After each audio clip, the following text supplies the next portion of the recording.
There are three clades that make up the bulk of animals called worms. Normally, we would term one of them as true worms, as we did with crabs, flies, swans, but we never did, and any of these three can be called worms. And that slowly expanded until basically anything slimy with no or small legs has been termed a worm, despite that practically being the default body type for animals. Given the biodiversity, there really is no better way to get through them than with a tier zoo style list, or rather a non-tier zoo style list, because this will instead only be ranking them based on how cool they are. Also, Mr. Lacey begins all of his videos with a description of the default worm, and like I said, there is no default, they're just two separated. But we can start with a very vanilla entry, the earthworm. Earthworms are a species of segmented worm. Compared to the other worm groups, segmented worms have shockingly developed organ systems, particularly circulatory and immune. Ignoring the adaptive system unique to vertebrates, earthworms have basically maxed out the immune system tree. Mostly the determination of self and non-self tissue, something humans haven't quite figured out, leaving us vulnerable to autoimmune disorders like the HIV. Beyond that, earthworms serve very important environmental functions. They aerate soil and make up an important part of the nitrogen cycle as decomposers. Although their effects on soil can be overstated, they still earn a solid place in A tier. While earthworms are the representative for segmented worms, we now move over to the tapeworm. Flatworms have been difficult to place evolutionarily. The clade Nephrozoa, which includes basically everything, is defined by the presence of a digestive tract, coelom, which is like a whole thing in the middle of the body, and kidney cells, which is how they got the name. Flatworms have one out of the three. They lost the whole thing, some of their relatives regrew it, kind of, and they lost a digestive tract. But wait, how do you just lose a digestive tract? How do you eat food now? Well, it's really simple. Imagine you, a human, imagine your butthole fuses shut and your intestines disappear. Now, every evening you eat a big dinner, digest it overnight, and once you have all the nutrients out, you can just get rid of it. This is called a blind gut. But they do have nephrons called flame cells, which is the most important part. So, we place them opposite the segmented worms and mollusks. But enough about flatworms, let's discuss tapeworms specifically. Tapeworms are parasitic worms that live in the intestines of large vertebrates. Tapeworms fertilize themselves and then lay eggs, which are passed out of the host's anus. Hopefully, these are ingested. If it becomes an adult without a host, it dies. If they are ingested, they have been known to wander around the bloodstream if they get out during the larval stage, but generally they use suckers or hooks to stay in the gut. In general, tapeworms are terrifying, disgusting pests, but they are pretty cool, especially since they can potentially grow infinite body segments. Tapeworms living in whales, the animals,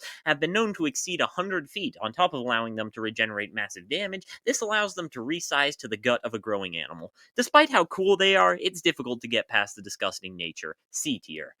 And we've got to keep going in this direction, I guess, so the roundworm rep is C. elegans. Now, as previously stated, C. elegans is the most common Latin name, full stop, so it certainly loses some points for creativity. Roundworms, unlike the other two, are on the crunchy side rather than the chewy, that is to say they have an exoskeleton called a cuticle. Now, ignoring humans, C. elegans is probably the most studied animal, full stop, perhaps even including humans. There are a number of reasons why. They're dirt common, have quick life cycles, are hermaphroditic, they're transparent, eat E. coli, which is the most studied organism. They all have exactly 959 somatic cells, and of course, they're incredibly simple.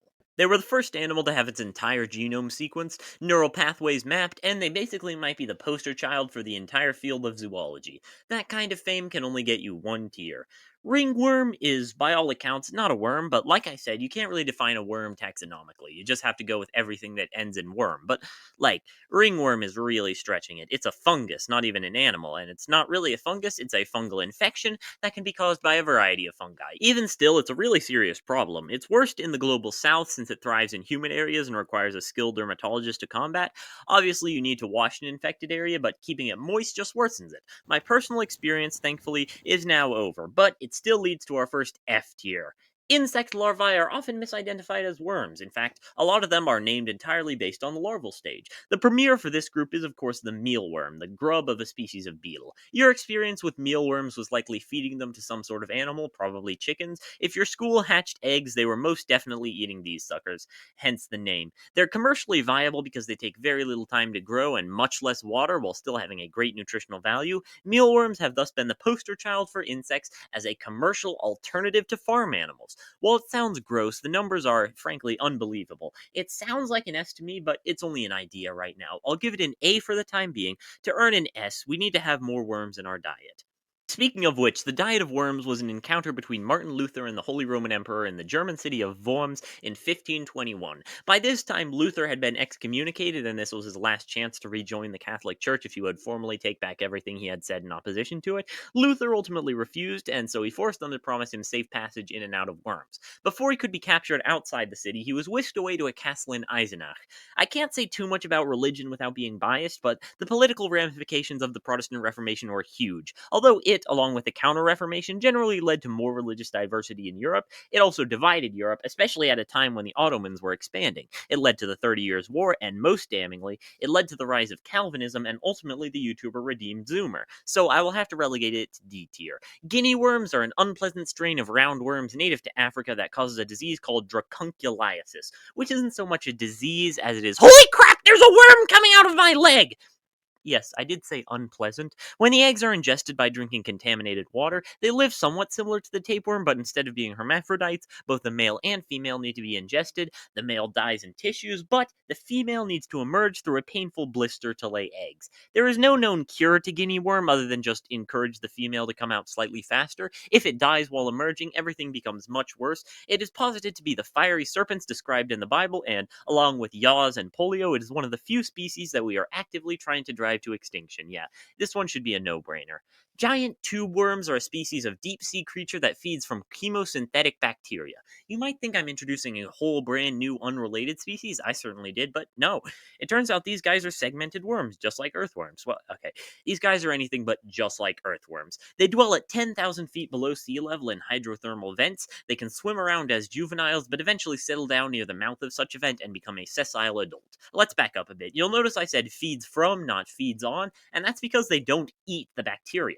Tube worms intake bacteria, which is then stored in a trophosome, a sac that holds bacteria. They intake hydrogen sulfide through the gills, which is then synthesized into nutrients that both the bacteria and worm can eat. Now, tube worms are insane, but so is everything else that lives at the bottom of the ocean. However, we don't know much about them, so we have to give one credit when it shows up, and in this case, that's a solid B tier. The worm gear is a kind of gear that can make rotational motion go perfectly perpendicular. Now, you might see a bevel gear used for this purpose, but there are a number of reasons to contrast a worm gear. For one thing, it obviously takes up less space and can be used for axles that don't intersect. For another thing, it's quieter because of the motion, and most importantly, it has a massive gear ratio. A gear just has more teeth than a proportionally sized worm. Additionally, because of the way the gears mesh together, it can only turn in one direction. This can be both beneficial and negative. Overall, it's a unique gear with a variety of purposes, but it's not like that interesting. I think B tier is a good fit. You might remember this one from the cryptids video. Bloodworms are a species of annelid, which throws them in with the earthworm and tube worm. As you can tell, these two are more closely related. Bloodworm's name comes from the fact that they have clear skin revealing their red blood. The Latin name glycera comes from the fact that uh, etymology was a lot looser back in the 1800s. Bloodworms are famous because they have a much higher copper content than what would be tolerable for other animals. Okay, that's not the only reason why they're famous, and I wouldn't say they're famous per se. Another reason is that they have 4 fangs that look like this, and also they can inject poison, and sometimes they use that copper to make metal teeth. They're called bloodworms, and they have metal teeth, S tier. Penis worms are called that because they look like a penis, and they're worms, which is kind of redundant, but oh well. Like the roundworms, these guys have exoskeletons as they're placed in the ecdysozoa, though they're very weird, and the interest comes from this. So back to nephrozoa, as I mentioned, the adults have a digestive tract, but like all animals, they started life as a hollow sphere. A digestive tract is a hole going through this. You need 2 punctures to create an actual hole, 2 blastopores, one of which will become the mouth, and one will become the anus. So which blastopore forms first? If you said the mouth, congratulations, you're wrong. If the mouth came first, you would be a protostome, hence the name. Your mouth forms second, so you're a deuterostome. But obviously in evolution, things don't just split in half, things split off. So which one was the default and which one was derived? Enter penis worms. Penis worms are very much protostomes. They have a 3-segmented body with a distinct middle and end. They have an exoskeleton. They share so much DNA, but they form anus first. Pretty crazy, right? Now we think deuterostomes were the default, and protostomeness evolved multiple times. Confusing, but pretty cool. B tier. Pinworms or threadworms or seedworms are a species of roundworm. Like tapeworms, they are intestinal parasites, but they come with a number of differences. For one thing, roundworms are far more diverse than flatworms and can afford to be specialized. Each pinworm can only affect one species. Pinworm eggs are ingested in a massive variety of ways, such as sand or dirt, drinking contaminated water, eating contaminated food, sleeping in a contaminated bed, or even breathing them in. Eggs mature in the intestines, and after mating, the female crawls to the anus and lays her eggs there. Irritation to the skin can cause affected people to scratch, getting the eggs under their fingernails, and if they aren't careful, they can get themselves back into the vicious cycle. Now, unlike tapeworms, which can create larval cysts that shut down organ function, and guinea worm, which can cripple you for weeks, the worst pinworms can do is make your butt really itchy, and over the counter medication can counter them by removing their ability to digest sugar, but the sheer disgustingness of intestinal parasites earns them a D tier. Germany has long been the heartland of gummy candies. The word gummy is actually German for rubber. Haribo is the most famous, a Bonn based confectionery company that created gummy bears in 1921, but their competitor, Trolli, based in Fürth, created gummy worms in 1981.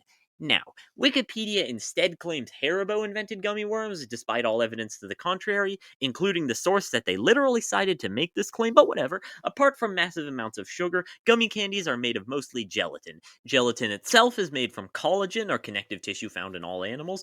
Pigs and cows are the most common, as they're a readily available byproduct of the meat industry. Both Trolli and Haribo use the skin of cows and pigs. While gelatin is never vegetarian, only pork gelatin is haram.